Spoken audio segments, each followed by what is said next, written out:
좋은 연말 되고 계신가요? 진짜 이제 하루밖에 안 남았네요. 이 2024년이. 잡다랑 같은 경우에 이제 어제부터 영상이 올라가기 시작했죠. 진짜로 이번에는 진짜로 매일 올라갈 것 같고요. 생방송 버전을 따라잡기 전까지는 계속 그렇게 업로드가 될 것 같아요. 확실히 좀 흰색 자막, 기본 자막이 없으니까 밋밋해 보이는 순간들이 있더라고요. 근데 이거 같은 경우에는 편집해주고 있는 친구가 전업이 아니어가지고 좀 시간이 걸릴 것 같아요. 천천히 자리 잡아가는 단계예요. 사실 조회수나 이런 걸 보면서 잘 될까? 그냥 밑빠진 독이 아닐까라는 생각들을 하게 되는 것도 사실이긴 합니다만은 그래도 해야지. 내 식구들 생계가 걸려있는데 해야지. 어떻게든 잘 해서 만들어 봐야지. LCK 어워즈 그 얘기를 하려다가 말았던 게 LCK 어워즈 그 뭔 얘기 아니야? 솔직히 별거 없던데? 이제 최근에 보면은 내가 영상을 올렸을 때 언제든 보시는 분이 한 1,500명? 그 정도 되는 것 같거든요. 아, 여기서부터 이제 다시 쌓아나가야 되지 않나 싶어요. 라이브 시청자 한 30명? 영상 시청자 한 1,500명? 이게 이번에 무한에서 사고 터진 것 때문에 이번에 어워즈를 녹화 방송으로 진행을 했잖아요. 그러다 보니까 더 그런 것 같아요. 이게 어쨌든 간에 라이브로 중계를 했으면은 그때그때 좀 화제거리가 되고 뭐라도 좀 이야기거리가 많이 나오고 했을 텐데 녹화 중계를 하다 보니까 아무래도 화제성들이 좀 많이 식은 감이 없지 않아 있죠. 그렇다고 이제 나를 옮기기에는 이미 대관은 되어 있고 그리고 당일에 상황이 발생했다 보니까 좀 쉽지 않았지. 진짜 많이 안타깝죠. 연말에 다들 즐거운 마음으로 떠나고 계셨을 텐데 그래가지고 지금 송년회나 이런 것들도 좀 취소된 게 많다고 그러더라고요. 네, 맞아요. 뭐 시상식이나 이런 것들도 그렇고. 그리고 지금 내가 계속 마음에 걸리는 게 어제 라이브 시작할 때쯤에 어머님이 그 비행기에 타고 계시다고 하시는 분이 계셨었는데 생존자 분이 그분이면 좋겠다는 생각들도 하면서도 어떻게 말을 꺼내기가 좀 쉽지가 않은 것 같아요. 맞아요. 좀 마음이 안 좋아요. 이제 더군다나 시청자 중에서도 그 비행기 편에 가족이 있을 수 있겠다는 생각은 막연하게 할 수 있지만 그거를 직접 이렇게 듣는 거랑은 또 아예 다른 차원의 얘기잖아요. 어제 내내 이야기해도 일부러 뉴스 안 봤는데 막상 보니 너무 속상하더라고요. 나 그거 보면서 요번 상황에 대해서 좀 많이 절절하게 느끼게 됐던 것 중 하나가 뭐였냐면은 아나운서가 추가적으로 사망자 소식이 들어왔다라는 거를 리딩을 하는데 목이 메여가지고 말을 하다가 중간에 이제 끊고 죄송합니다 하더라고. 어떤 부분에서 본다고 하면 신기한 것도 있는 것 같아요. 사실 우리가 얼굴 모르는 생판 남의 일에 이 정도로 애도를 표하든 아니면은 애도가 아니더라도 기본적으로 기분이 안 좋아질 수 있다는 게 어쨌든 간에 이렇게 뭐 삭막하다 하더라도 사람의 마음을 우리가 그래도 완전히 잊고 살고 있지는 않구나라는 그런 생각도 들기도 하고 또 그렇다고 해가지고 이거를 그렇게까지 슬프지 않다는 사람들한테 가가지고 멱살 잡고 너도 슬퍼해 라고 그렇게 얘기하기는 그렇지. 그리고 행업에 있어서 뭐 방송도 그렇고 아니면은 컨텐츠적으로 이런 것들 같은 경우에는 먹고 살아야 되는 부분들이 있단 말이야. 그런 자리 가가지고 지금 이런 거 할 때야? 라고 하는 그런 분위기들에 대해서는 동의하지는 않습니다. 안 그래도 오늘 아침에도 누가 와가지고 이분은 대주항공 무슨 일이 있는지 모르나요? 채팅 치길래 바로 밴했어. 네, 맞아요. 보셨군요. 그러니까 약간 이렇게 애도하는 분위기를 단속하는 나에 취해 있는 사람들이 좀 있어. 저도 어릴 적은 그런 거 못 느꼈는데 언젠가부터 변해 있더라고요. 맞아, 이게 어렸을 때는 오히려 그게 좀 되게 막연한 게 느껴질 수도 있는 것 같아. 그런 숫자처럼 보이니까 화면상에서 보이는. 근데 숫자 속에 얼마나 많은 이야기들과 인생이 담겨 있는 것들인지를 좀 느끼게 되는 것 같아요. 나이를 들면서부터. 그냥 여기저기 가서 애도 완장질하고 다니는 인간들 그러니까 그거야말로 사실 슬픔을 이용한다는 거를 전혀 모르는 것 같아. 어떤 자격을 부여받지도 않은 사람들이 슬픔을 근거로 삼아가지고 권력을 가지려고 하는 것들이 굉장히 안 입고 와 보이는 거지. 이게 또 애도 기간을 지정한다는 게 맞는 건지 잘 모르겠습니다. 애도라는 게 마음에서 우러나서 해야지 지금은 애도 기간 끝 났으니 이제 애도 금지하는 느낌이라. 맞아, 나도 그런 부분이에요. 우리나라에 있었던 뭐 여러 참사들에 대해서 애도를 하는 사람들도 있고 그거를 진짜 오랜 시간 이어가는 사람들도 있겠지만 애도를 오랜 시간 이어가는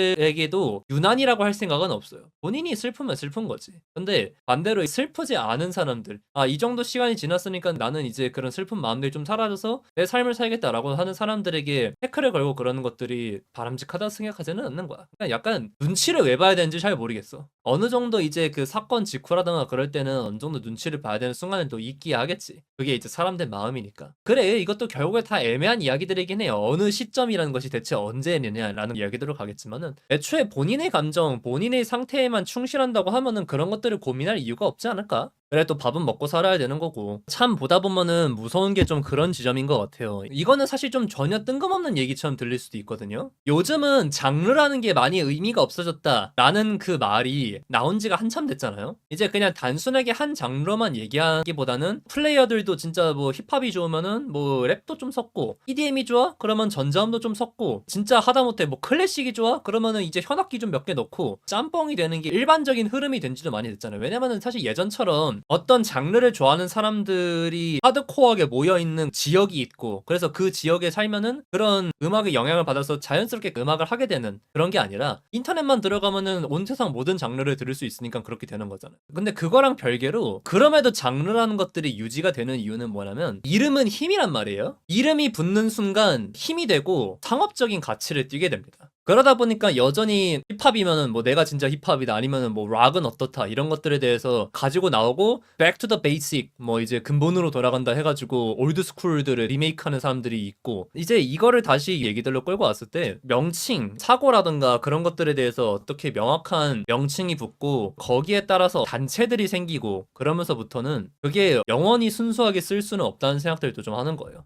그래서 항상 느낍니다. 나는 이번 사태를 보면서 1차적으로 느낀 거는 저 피해자분들 또는 피해자 유족분들이 행복하셨으면 좋겠다. 너무 큰 상처를 받지 않을 수 있도록, 당연히 큰 상처를 받으셨겠지만 그 상처를 최대한 아물게 할 수 있도록 좋은 환경이 마련되었으면 좋겠다라는 생각이 첫 번째. 그리고 또 다른 하나로는 저거를 이용하려 들지 않았으면 좋겠다는 생각이 두 번째였어요. 우리가 너무나도 좀 익히 봐왔던 그림들이. 그래, 나는 한편으로 좀 들었던 생각이, 생존하셨던 승무원분이 구조되고 나서 처음 하신 말씀이 저 왜 여기 있어요? 라는 거예요. 나는 한편으로 좀 그런 생각이 들더라. 그냥 차라리 기억이 안 돌아왔으면 좋겠다. 저분은 그 상황들을 하나하나 다 떠올릴 수 있었다고 했을 때 제정신으로 살아갈 수 있을까라는 생각들이 드는 거야. 벌써 세 달은 유튜버한테 가서 인민재판 한 판 했나 보더군요. 맞아. 버드 스트라이크가 있었으니까 세 달은 유튜버를 담궈야겠다. 대체 이거는 어떻게 된 사고회로야? 이제 진짜 내 앞에서 사람이 하나만 죽어도 그것 때문에 후유증으로 얼마나 힘든 시간들을 겪을 수가 있는데, 그렇게 많은 사람이 자기가 일하는 비행기 안에서 죽었다라고 하면은 그걸 어떻게 살아갈 수가 있겠어, 정상적으로. 그 전원 사망 네 글자 갖고 있는 무게감이 너무 쉽지 않더라. 사실 이제 그런 사고들, 참사들이 있었을 때 당연히 죽은 사람들의 이야기들도 정말 안타깝지만은, 또 한편으로 남아있는 사람들의 이야기가 어떤 부분에선 더 고통스러운 것 같아요. 그러니까 그 사고의 생존자든 아니면은 그 생존자의 가족이든. 제가 예전에 되게 인상 깊게 봤던 영화 중 하나가 47인가? 칠레 광산 매몰 사고를 다룬 영화가 있었거든요. 광부들이 탄광 지하에 갇혀가지고 그냥 암흑 속에서 살아야 했는데 그 47일이라는 시간 동안 정말 기적적으로 버티고 한 명도 죽지 않고 지상으로 복귀해서 가족들이 품으로 돌아갔단 말이에요. 근데 그렇게 영화에서는 해피엔딩으로 끝납니다.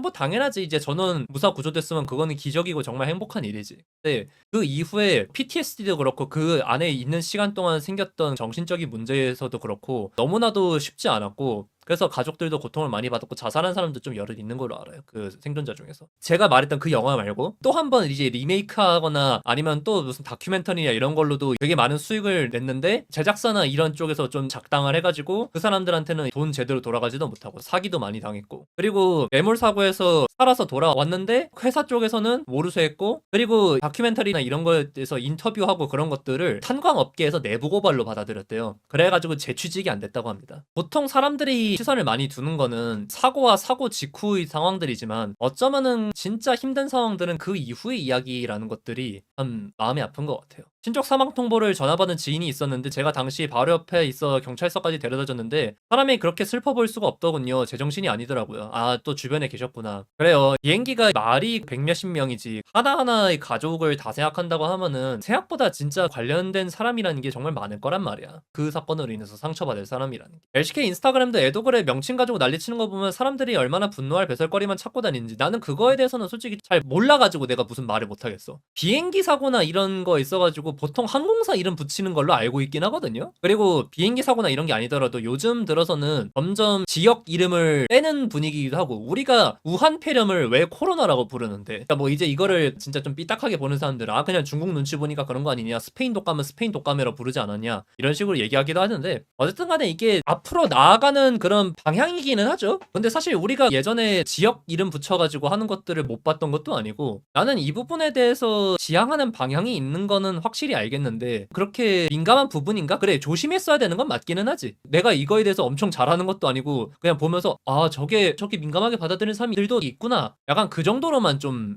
생각했던 것 같아. 앞으로 나아가는 건 아니고 그냥 지역 이기주의 때문이라고 생각함. 그럴 수도 있고요. 그래서 이게 좀 복합적인 부분이 있다 보니까 우리가 우한 폐렴이라는 용어에 대해서 코로나라고 바뀌었을 때 반발하는 사람도 있었던 것처럼 지역 이기주의라고 생각하는 사람들도 있고 그러다 보니까 뭐라 말하기가 좀 쉽지는 않은 것 같아. 일반적으로 항공사 이름을 붙이는 게 맞긴 한데 솔직히 그냥 지역 이름 붙이는 것도 그리 문제가 안 된다고 봐요. 이거는 진짜 그깟 이름이라고 생각하는 사람도 있을 거고 이름이 얼마나 중요한데 라고 생각하는 사람도 있을 거고 좀 복합적인 거죠. 특히나 지역이 전남이다 보니까 비하가 엄청 심하긴 했어요. 처음에는 활주로나 공항 가지고 비하가 심했거든요. 그러니까 사실 지금 이 건 가지고 불타는 것들도 결국에 좀 그런 포인트들이 있는 것 같아. 혼란스러울 때 사람들 본성이 나오거든요. 좀 그것들을 적나라하게 보게 되지 않는가. 시위가 과격해진다라고 한들 가게를 털 이유가 없거든요. 근데 폭력적이고 과격한 시위가 일어나면은 진짜 거의 무조건 가게 터는 사람들이 나오는 것처럼 지금 이런 것도 마찬가지인 것 같아. 상황이 참담하고 사태가 거대하다 보니까 이때다 싶어서 트롤짓 하는 사람들도 나오는